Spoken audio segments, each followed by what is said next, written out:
New shadowing slow version. While Labor has boosted foreign aid to the Pacific as part of its budget.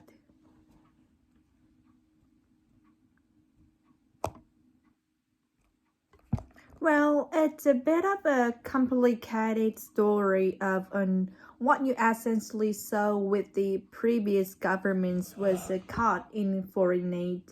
For about 2014, you saw the amount of stands of foreign aid effectively go down as a percent of the money that Australia had. What happened then when the pandemic struck is the coalition introduced things called temporary and targeting measures to help the region deal with the devastating impact of COVID-19, and that's so I go up again from the $4 billion a year baseline, which is sort of its lowest point, and it went up to around 4.5 or so $billion a year, but they are only temporary and targeted measures, and under the former governments they were meant to fall away over time. What this government has done now when its budget tonight is it basically made that the spending was not nationally temporary permanent. It's now built and those increases and very structure and foundation of the budget. So you've now got 4.6 or $4.7 billion a year as a new baseline, rather than singing it for away. So for this financial year, you got for 4.65 billion. Next financial year, it's down to a bit of a 7.7, and it's then stay flat for a couple of years after that. So this isn't a hugely dramatic increases in foreign aid.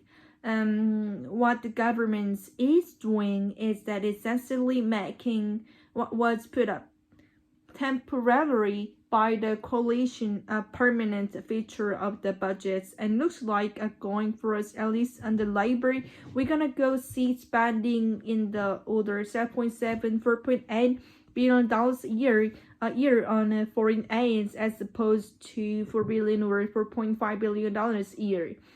In the Labor government's prioritizing security and boosting relationships across the Pacific in its spending. What of the detail here? Yeah, so it's not just the development assistance. There are also quite a few other initiatives in other columns, if you like. Not many of these has already been announced by the governments as part of the election pledges, but we're now getting to see the amount of money that's being spent to stand up. So for example, we know that ABC, the government's flags, ABC will get more money to transmit contests in Pacific. That's going to be $33 million that a rational broadcast will get to do that. Also similarly, that's going to be a substantial amount of money, some 40 billion are poured into increasing maritime surveillance capability in the Pacific. There is money poured into new defense school for Pacific Island offices and a range of their other initiatives, including money going towards expanding the existing Pacific labor schemes, which essentially see people from Pacific brought to Australia to do temporary work on the good wage and send the money home. So you've got the raft of initiatives that are already being funded in the budget. There are arranged previously by the Labor governments or by the Labor parties in position. Now we are seeing the funding amounts. Now in many cases they are hugely substantially amount of money, but you put it all together along with the foreign aid and increase that we've seen, it's clear that the government is pretty serious about pouring at least some resources behind an effort to really intensify engagements in the Pacific and really reassure Australia's influence in the region. These are not transformation sum of money by any stretch of imagination, but they are really dollars going into this. So Spading tells us a bit about how this so reflects the government's policies in the region and its relation with China, which over the years has increased its presence in the Pacific. Look, the government insists that all of its actions in Pacific are not driven by China, but I think it's undeniable that anxiety about China and its growing presence and the region is growing commercial strategy and now even security and policing thoughts with some nation in the Pacific. I think that undenied the main driving force, at least behind some of the urgency that we'll be seeing from the governments here and its desire to move quickly. Now, the backdrop here is pretty simple. Australia has long been the preeminent diplomatic partner for many Pacific Island nations.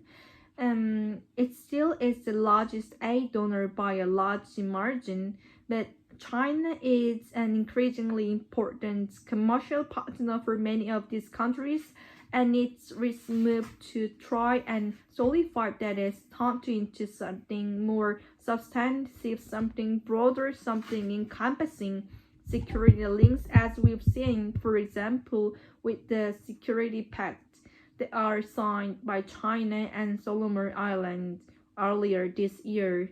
All of that is causing a great deal of unseen in Canberra, and I think does explain why it's moving so quickly, not just to redouble dramatic engagement with the region, but also pouring more money into the Pacific aid budget as a proportion of the overall budget, as well as all of these specific initiatives we've been running through.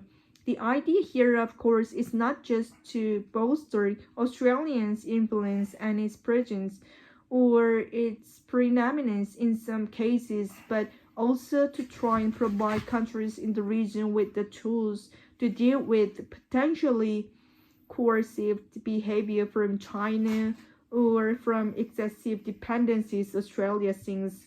It's why you get things like the patrol boats that allow countries in the region to monitor their own coastal waters and look out for illegal fishing. That's why, for example, in the face of growing links between Chinese governments and some states and some features as some Pacific media, particularly in places like Fiji and Solomon Islands, you are seeing a push from governments to try to bring an ABC in there as an alternative source of information. So it's not just about Australians' presence and its standing. It's also a broad push to try and preserve the autonomy of Pacific Island nation. Of course, that's all a little bit convenient to say, because at the same time Australia want to very much predict its own interests and its own predominance. So it's a complicated stand, but it's not doubt that China is at the core of many of the things that happen at the moment. Certainly, it's the core of the speed or the main reasons for speed, which I think Australian it's not trying to move. Stephen, thank you. Thank you. What more? Well, it's a bit of a complicated story of what you essentially saw with the previous governments with a cut in foreign aid. From about 2013, you saw that the amount of the spending foreign aid effectively go down as a percentage of the amount of money that Australia has.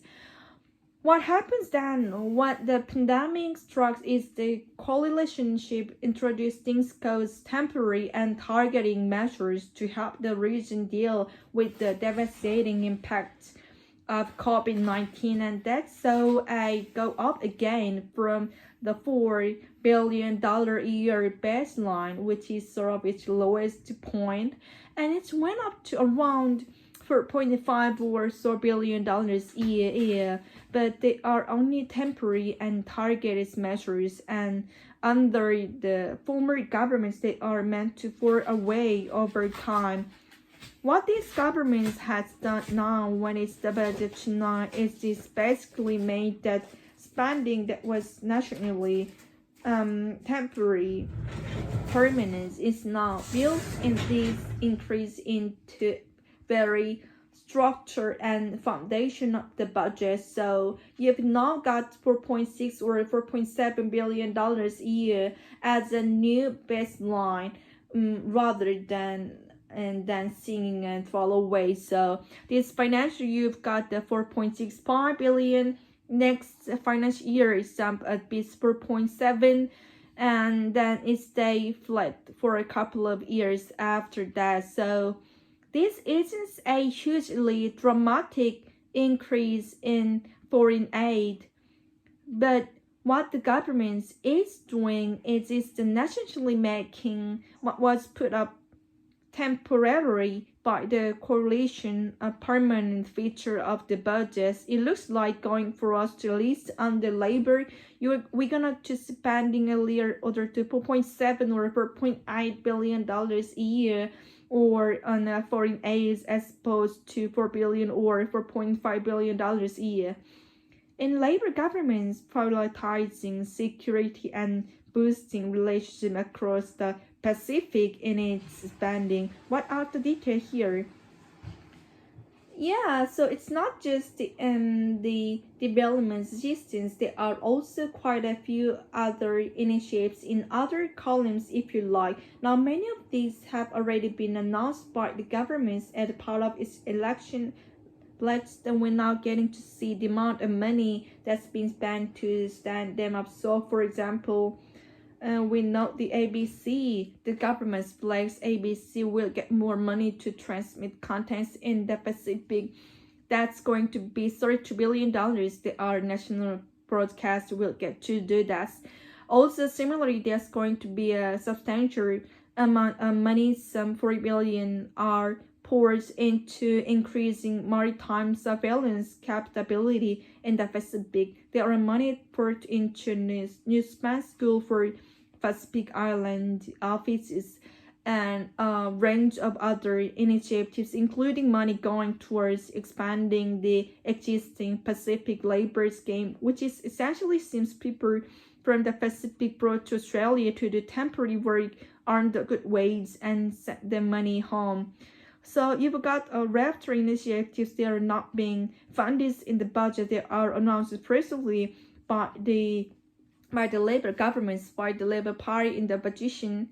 Now we're seeing the funding amounts. Now, in many cases, they are hugely substantial amount of money, but you put in all together along with the foreign aid increase that we're seeing. And it's clear the government's pretty seriously about putting at least some resource behind its effort to really intensify engagements in the Pacific and really reassure Australians' influence in the region. These are not transformational sum of the money by any stretch of the imagination, but there are real dollars going into this. Spazzy, tell us a bit more about how this all reflects the government's policies in the region and its relationship with China, which over the years has increased its presence in the Pacific. Look, the government insists that all of its action in Pacific not driven by China, but I think it's undeniable that anxiety about China and its growing presence in the region is going commercial, strategic, and now even security and policing ties with some nations in Pacific. I think that is undeniably the main driving force, at least behind some of the urgency that we are seeing from the governments here and its desire to move quickly.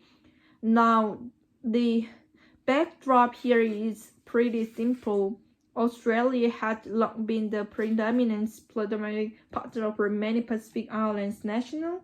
It still is the largest aid donor by a large margin, but China is an increasingly important commercial partner for many of these countries, and its recent move to try and solidify that's turned into something more substantive, something broader, something encompassing security links, as we've seen, for example, with the security pact that was signed by China and Solomon Islands earlier this year. All of that is causing great deal of unseen in Canberra. I think it does explain why it's moving so quickly, not just to redouble dramatic engagement with the region, but also pouring more and more money into the Pacific aid budget as a proportion of the overall budget, as well as all of these specific initiatives that we've been running through. The idea here, of course, is not just to bolster Australians' influence and its presence or its preeminence in some cases, but also to try and provide company regions tools to deal with potential coercive behavior from China or from excessive dependency Australia, since it's why you get things like the patrol boats with giving in allow country and region to monitor their own coastal waters and look out for illegal fishing. That's why, for example, in the face of growing links between Chinese governments and some states and some features at some Pacific media, particularly in places like Fiji and Solomon Islands, you are seeing a push from the governments to try bringing the ABC in there as alternative source of information. So it's not just about Australian presence, its standing. It's also a broader push to try and preserve the autonomy of Pacific Island nations. Of course, that's all a little bit be convenient to say, because at the same time, Australia wants to very much predict its own interests and its own preeminence. So it's a complicated dance. But it's not doubt that China is at the core of many of things that happen at the moment. Certainly, it's at the core of the speed or the main resource for the speed, which I think Australia it's not trying to move. Stephen, thank you. Thank you, Ben.